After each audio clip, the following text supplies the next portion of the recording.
The massive window of the observation deck revealed Earth, a blue-green marble hanging in the darkness of space.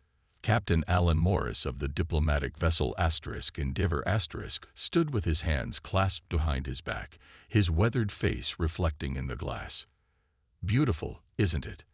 Dr. Eliza Wright joined him, her dark eyes fixed on their home planet. "Hard to believe they call it a Deathworld." Alan nodded. "One alien's paradise is another's nightmare, I suppose." The Endeavour had been docked at the Galactic Collective's massive space station for 3 days. Humanity's first real step into the wider universe had come not through their own exploration, but through detection. Earth's early faster-than-light experiments had caught the attention of the Collective, a federation of 27 alien species that govern most of the known galaxy. "Captain, they're ready for us." Communications Officer Ben Riley appeared at the doorway, his uniform crisp and perfect. Alan took a deep breath. "Let's make history, then." The meeting chamber was vast, with high ceilings and delegates from across the galaxy seated in tiered rows. The human delegation, just 6 of them, seemed small in comparison. Alan felt the weight of 7 billion souls on his shoulders as they entered. First Ambassador Skatal of the Collective rose from the central platform. The alien was tall and thin, with 4 arms and skin that shifted colors like an octopus. Currently, it displayed a formal pattern of blue and gold. "We welcome our guests from Earth." Skatal's translator device spoke in perfect English. "We are most intrigued by your rapid advancement, despite your challenging origins." Alan stepped forward. "On behalf of Earth, we thank you for this invitation. We look forward to joining the galactic community as equals." A ripple of what might have been laughter moved through the chamber. Skatal's skin flickered briefly to a shade of purple. "As equals, yes, in time. But you must understand, Captain Morris, your species comes from what we classify as an extreme danger world. Your gravity, atmospheric composition, biodiversity, weather patterns, they all mark Earth as a place most species would find instantly fatal." Dr. Wright stepped forward. "Which makes us adaptable, Ambassador. We've evolved to survive in changing conditions." "Indeed." Skatal's tone changed slightly. "And that adaptability includes an unfortunate tendency toward violence, does it not?" Alan felt his jaw tighten, but maintained his diplomatic smile. "Our history contains conflicts, yes, as I imagine most species' histories do. But we've also created art, music, literature. We've dedicated ourselves to healing, to exploration, to understanding." Throughout the next several hours, the human delegation presented Earth's case for membership. They showed their technological achievements, their cultural treasures, their scientific advancements. The aliens watched with what seemed like a mixture of fascination and unease. When a small delegation of collective scientists approached Dr. Wright to examine her more closely, she noticed how they kept a careful distance, their bodies tense. "You're afraid of us," she realized aloud. The lead scientist, a small being with large, compound eyes, twitched its antennae. "Your species can survive radiation levels that would kill most of us. Your bones are dense enough to withstand impacts that would shatter ours. Your immune systems fight off diseases that would devastate our populations. And yet, you appear so civilized." That night, after the formal sessions had ended, Alan and Eliza discussed their observations in the privacy of the Endeavor's conference room. "They're treating us like tigers that learn to talk," Alan said, frustration evident in his voice. "Can you blame them?" Eliza replied, "From their perspective, we're dangerous by default. The fact that we're peaceful must seem like a miracle." 3 days later, the decision came. Earth would be accepted as a provisional member of the Galactic Collective, with certain restrictions on military presence, technological development, and colonization efforts. As the human delegation prepared to return to Earth with the news, they didn't see the private meeting taking place between Skatal and the Collective's inner council. "The humans are adaptable, resourceful, and potentially more dangerous than they appear," Skatal said, skin now a deep red. but they are naive and eager to please. They will follow our restrictions. And if they don't? Asked a counselor. Then we will have learned valuable information about a potential threat. Skotal replied smoothly. But I believe they are manageable. For now, 3 years after Earth's admission to the Galactic Collective, Ambassador Margaret Maggie Stone stood at the window of her office on the massive space station that served as collective headquarters. At 52, she had the sharp eyes of someone who missed nothing and the patient smile of a diplomat who had learned to wait. "They're stalling again," Commander Frank Dias said as he entered. The military attaché dropped a data pad on her desk with a soft thud. His uniform was perfectly pressed, but dark circles under his eyes revealed his exhaustion. "Of course they are," Maggie replied, turning from the window. "That's what they do best." For 3 years, humans had followed the restrictive rules set by the collective. Limited military presence in space, restricted technological development, controlled colonization, all while sharing Earth's medical advances, which had amazed the alien species. The Medical Council practically drooled over our latest regeneration techniques, Maggie said, sitting behind her desk. But when I brought up removing the restrictions on our fleet size, High Counselor Vexamore suddenly needed to end the meeting. Vexamore, a senior member of the collective leadership, had 6 eyes arranged in a circle on his bulbous head and skin that seemed to be made of small, overlapping plates. He also had an uncanny ability to avoid any conversation that might lead to humans gaining more freedom. "We have bigger problems," Frank said. "The Draxians have moved into the Epsilon sector." Maggie frowned. The Draxian Imperium was not part of the collective. They were aggressive expansionists with a reputation for taking what they wanted. And now they were approaching human territory. "We need to increase our defensive capabilities," Frank continued. "The colonies in that sector have minimal protection. I'll request an emergency meeting with the Security Council," Maggie said, already knowing what would happen. Later that day, her prediction came true. The massive hall where the Security Council met was designed to impress, with high ceilings and ornate decorations from dozens of worlds. The members sat in a semicircle, with Vexamore at the center. "While we understand Earth's concerns about Draxian movement," Vexamore said, his 6 eyes blinking in sequence, "we must remind you that treaty limitations prevent us from authorizing additional military vessels in that region." "Then send collective ships," Maggie countered. "Our colonies need protection. We have observers monitoring the situation," another counselor said dismissively. "Observers won't stop an attack," Frank said, his voice tight with controlled anger. After the meeting, Frank led Maggie down a rarely used corridor. He looked around carefully before speaking. "I've discovered something," he whispered. "The collective has been suppressing our expansion from the beginning. These aren't just cautious restrictions. This is deliberate containment." "How do you know?" Maggie asked. Frank handed her a small device. "I've been studying their classified communication channels. Some of the council members have been referring to us as specimens rather than allies." Maggie looked at the data and felt a chill. Reports, studies, detailed analyses of human biology, psychology, and military capability were being shared among certain collective members. Earth wasn't being welcomed. It was being studied. For the next week, Maggie filed formal protests and requests for equal treatment. Each was politely acknowledged and effectively ignored. Meanwhile, the Draxians moved closer to the human colonies. "They're watching us like we're animals in a zoo," Maggie said during a private call to Earth's president. "And now they're going to let the Draxians poke us with a stick to see how we react." In the grand chamber of the collective's inner council, Vexamore spoke with the other senior members after the humans had left. "The Draxian incursion will provide valuable data," he said. "We need to understand how these Deathworlders respond to direct threat." "Their ambassador continues to demand equal status," another counselor noted. "The complaints of children," Vexamore dismissed with a wave of his long fingers. "They don't understand their place in the galactic order. Earth is too dangerous to be given free rein." Better they learn now that the collective's decisions are final.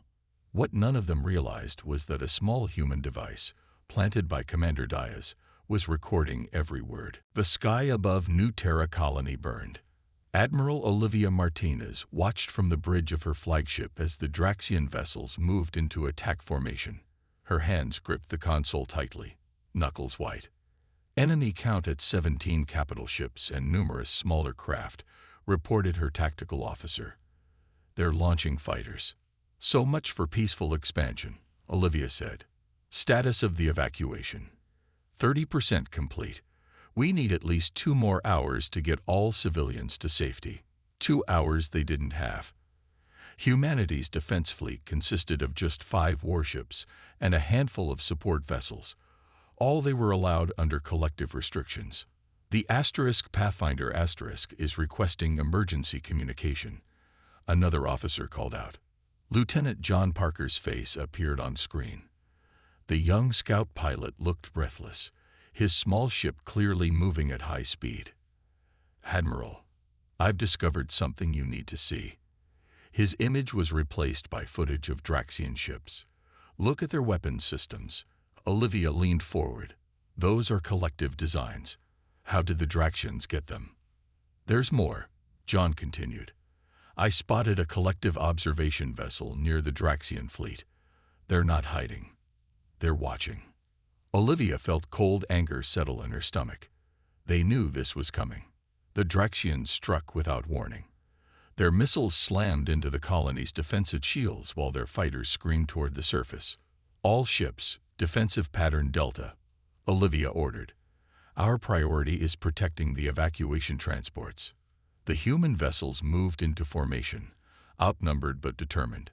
As the battle unfolded, the collective observers maintained position just outside the combat zone, recording everything. On the lead Draxian vessel, War Prince Kvoth watched the human ships with gleaming eyes. His scaled skin reflected the glow of the tactical displays, and his jaw, filled with needle-like teeth, clicked in anticipation. The humans fight well for such a small force. He noted to his second-in-command, focus fire on their flagship. As the battle intensified, something unexpected happened. The human ships, despite being outnumbered and outgunned, began executing maneuvers that the Draxians couldn't predict. They used the planet's gravity and atmosphere in ways that seemed reckless but proved effective. Impossible, Kvoth hissed as a human destroyer, engines burning bright enough to damage them, swung through an attack run that no sensible pilot would attempt. Their ships should be tearing apart under those stresses. On the ground, human Marines fought to secure evacuation zones. The collective observers recorded with fascination as the soldiers demonstrated unexpected physical resilience. They kept fighting despite injuries that would incapacitate most species. They adapted to Draxian tactics in real time. Lieutenant Parker's Pathfinder darted between larger ships, its small size making it hard to target as it provided critical intelligence to the fleet. Another wave of civilian transports away, he reported to Admiral Martinez. But the colony's main shield generator just went down. Olivia made the hardest decision of her career. All ships focus on covering the remaining transports. We can't hold the colony. For 6 more hours, the battle raged. Human ships took devastating damage but continued fighting. Marines on the ground held evacuation points until the last possible moment, often at the cost of their own lives. When the final transport left the surface, New Terra was in flames. Admiral Martinez's fleet, now reduced to 3 badly damaged ships, limped away from the colony they couldn't save. The collective observers transmitted all their data. They had expected the humans to be overwhelmed quickly. Instead, they had witnessed a display of combat capability that shocked them. The observers' report described human soldiers continuing to fight with broken bones, of pilots pulling maneuvers that should have killed them from the forces alone, of tactical adaptations that happened with unnerving speed. In his private chamber, War Prince Kvoth activated the secure communication channel. The face that appeared was not Draxian. The experiment proceeds as planned. Kivoth reported. The humans fought better than anticipated. We lost 4 ships. Excellent data, replied the hidden collective member. Continue pressing their colonies. We need to see how far these Deathworlders can be pushed before they break.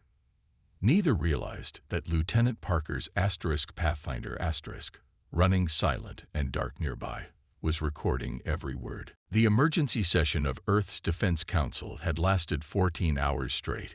General Samantha West stood at the head of the table, her gray hair pulled back tightly, her eyes sharp despite her exhaustion. The faces around her were grim. To summarize, she said, we've lost New Terra. Nearly 8,000 civilians dead. Our fleet is in ruins. On the large screen behind her, images of the battle played. Burning buildings, desperate evacuations, ships torn apart by enemy fire. The collective has offered their deepest regrets, but claimed they cannot interfere in what they call a regional conflict.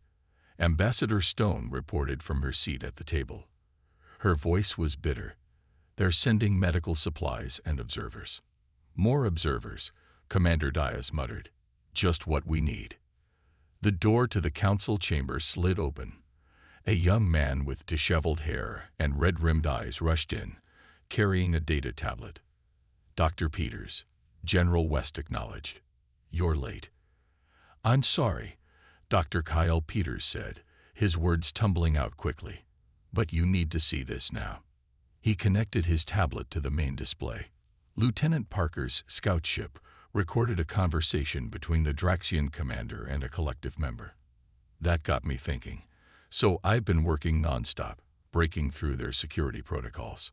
The screen filled with alien text and symbols. What are we looking at?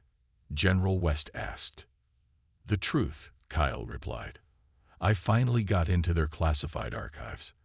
The collective has been manipulating what they call Deathworld species for centuries. Humans are just the latest in a long series of potential threats they're containing and studying. Silence fell over the room as the implications sank in.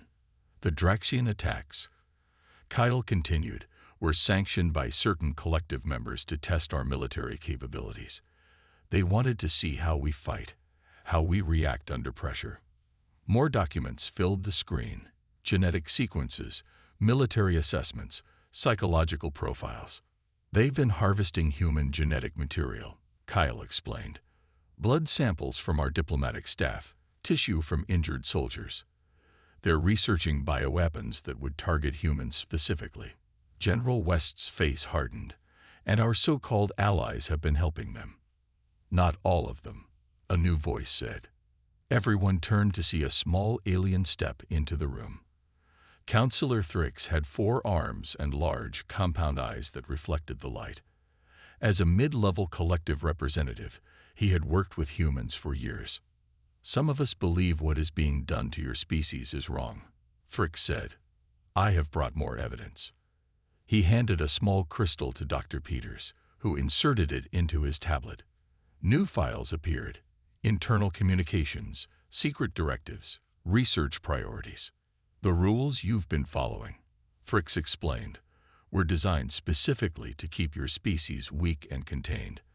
The collective fears what you might become if given true freedom. Ambassador Stone leaned forward. Why are you helping us? Because I have studied your history, Thrix replied. You fight fiercely, yes, but you also create beauty. You heal. You explore. You question. The collective should be learning from you, not treating you as specimens. General West walked slowly around the table. We've been playing by their rules. Rules designed to keep us weak. She activated a secure communication channel. This is General West. Authorization code Sierra 95 Delta. Activate Protocol Lazarus. What is Protocol Lazarus? Thrix asked. Something we kept hidden from the collective, General West replied. While they watched our official military, we've been developing other capabilities in secret. Ships without transponders, weapons without registration, soldiers trained outside official channels.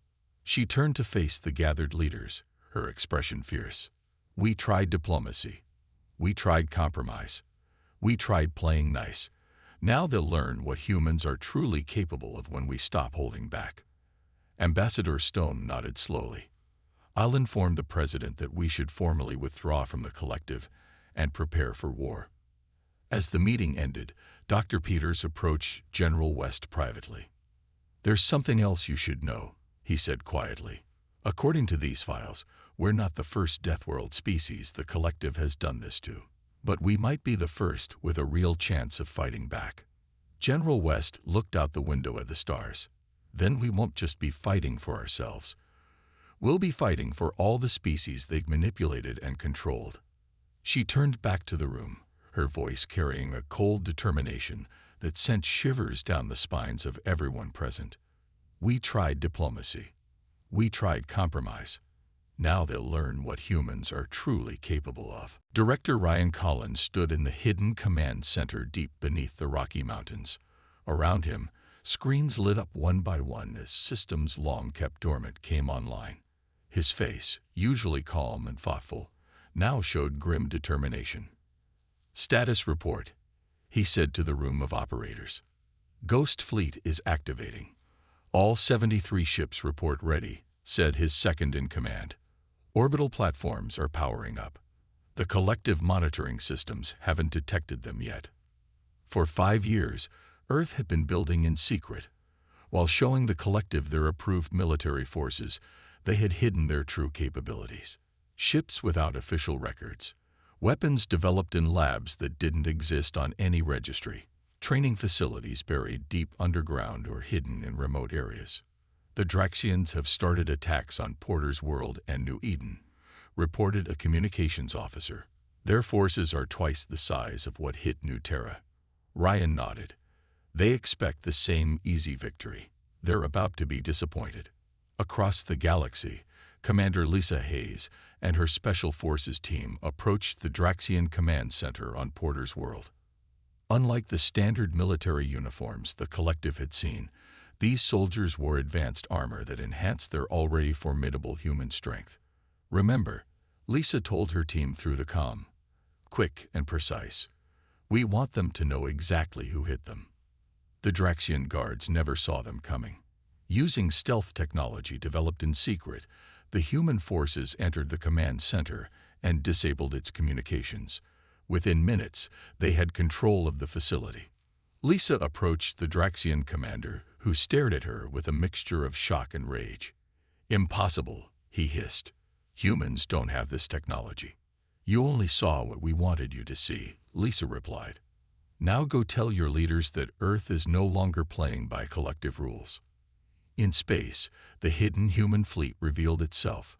Ships appeared seemingly from nowhere, using cloaking technology that the collective believed humans were decades from developing. Grand Admiral Balak of the collective military watched in growing horror as reports came in from across human space. His command ship, observing from a safe distance, was suddenly surrounded by human vessels that hadn't been there moments before. How did they hide an entire fleet? He demanded of his officers. Where are these ships coming from? The answer came in the form of a transmission from Director Collins. The ships were always there.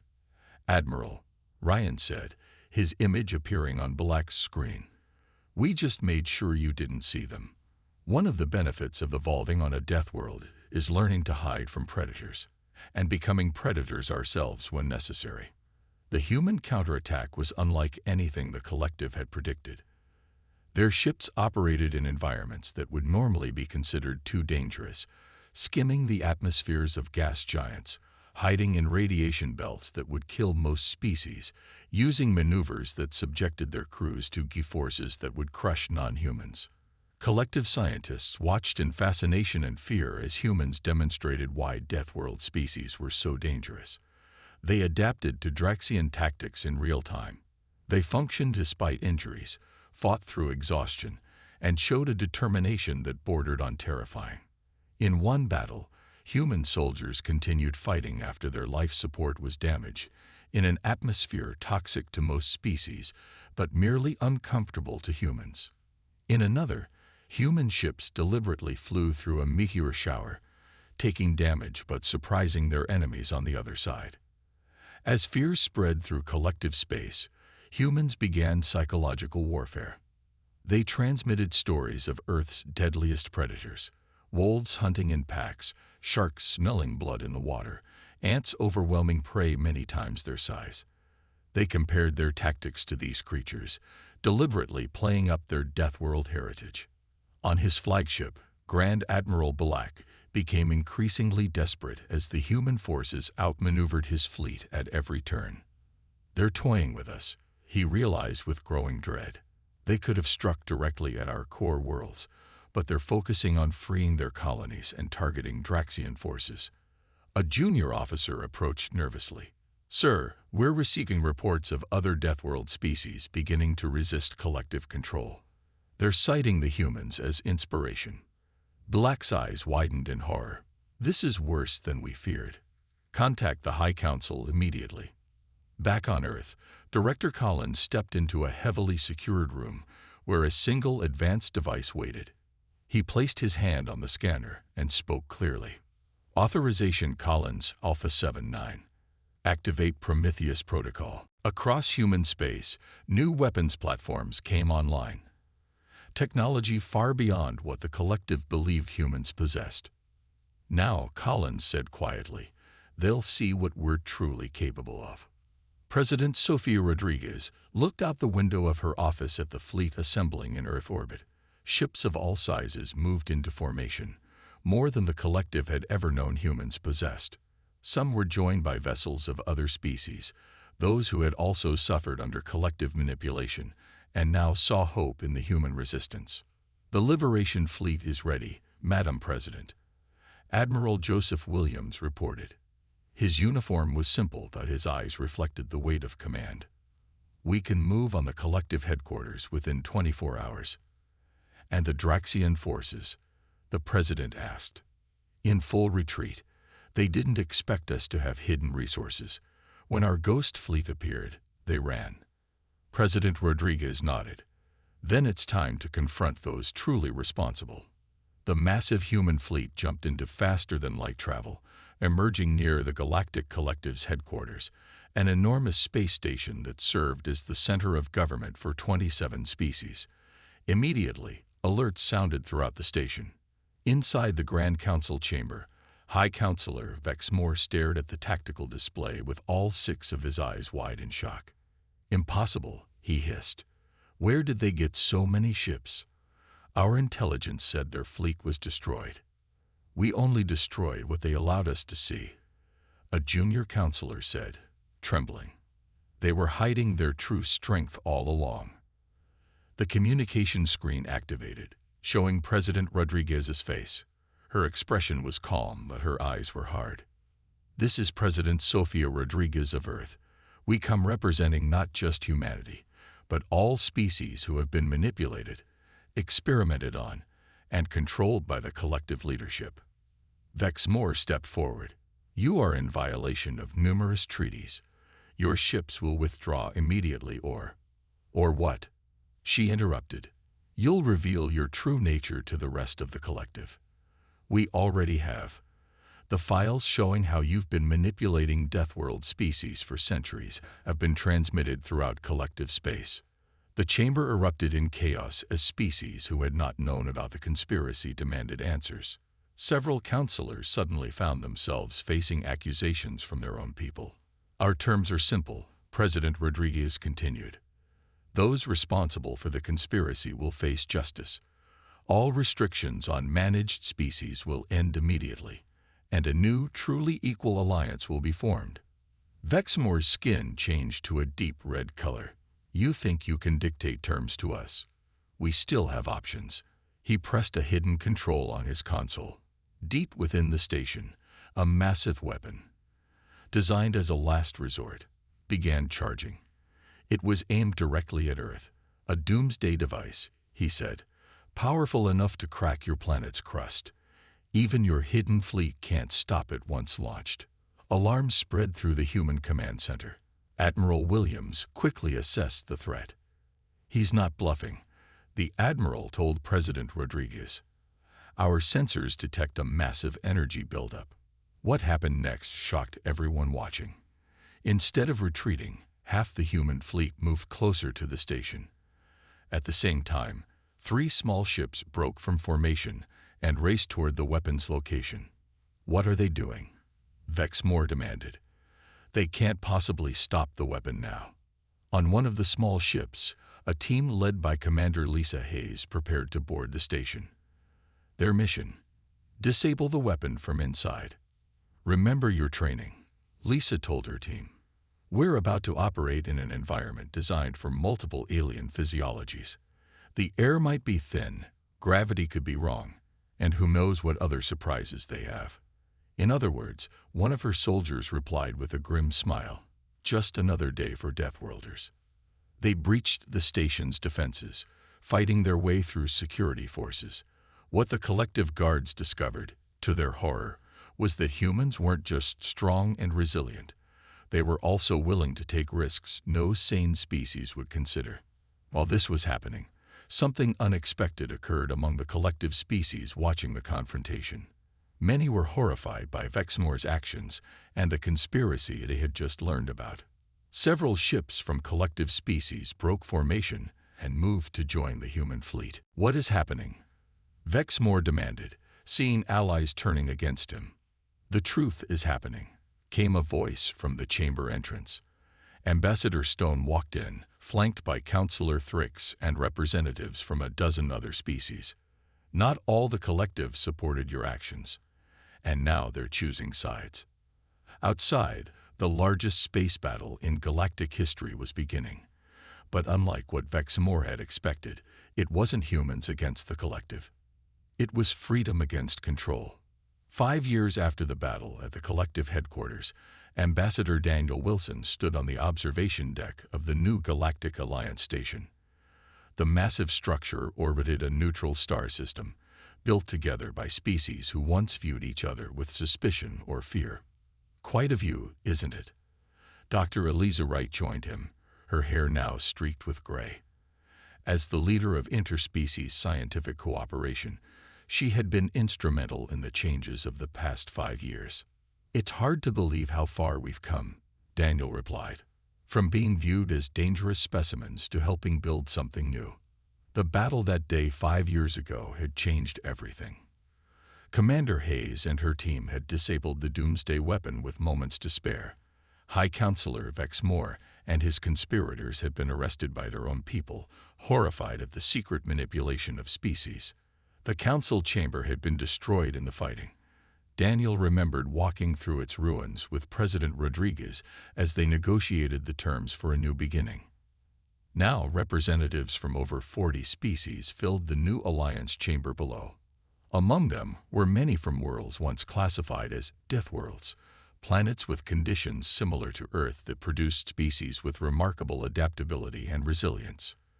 "The medical conference was a tremendous success," Eliza said. "Our trauma techniques are being adapted for 17 different physiologies now." Instead of fearing the Deathworld perspective, the galaxy had learned to value it. Human innovations born from surviving a challenging planet were improving life across the stars. "Ambassador Wilson, you're needed in Chamber 3. A voice called over the comm system. "The Draxian delegation has arrived." Daniel nodded. The former enemies, who had once been used as tools against humanity, were now seeking their own place in the new order. It would not be easy. Trust took time to build, but it was possible. In another section of the station, Representative Thrix met with a group of students from various species, including humans. As one of the co-founders of the Galactic Alliance, the former collective counselor had become a respected teacher of interspecies relations. "The mistake we made," Thrix explained to the students, "was seeing difference as threat rather than advantage. We feared Deathworld species because their capabilities seemed dangerous. We never considered how those same traits could benefit us all when applied to common problems." A young human student raised her hand. "Is it true that the old collective was planning to eventually eliminate Earth?" Thrix's color changed to a somber blue. Some were considering it as an option. They feared what humans might become if left unchecked. The irony is that by trying to control you, they created exactly the threat they feared. And now, asked an alien student from another Deathworld. Now we understand that strength can be used to protect as well as harm, Fricks replied. The humans proved that. Even at the height of the battle, when they had every reason for vengeance, they showed restraint.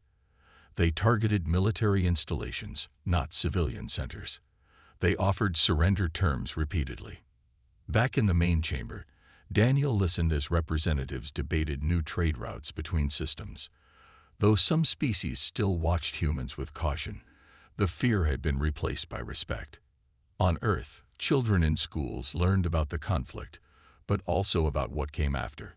They learned that humanity's greatest victory hadn't come from superior firepower or military tactics, though those had played their part, but from showing the galaxy that even Deathworld beasts could choose justice over vengeance.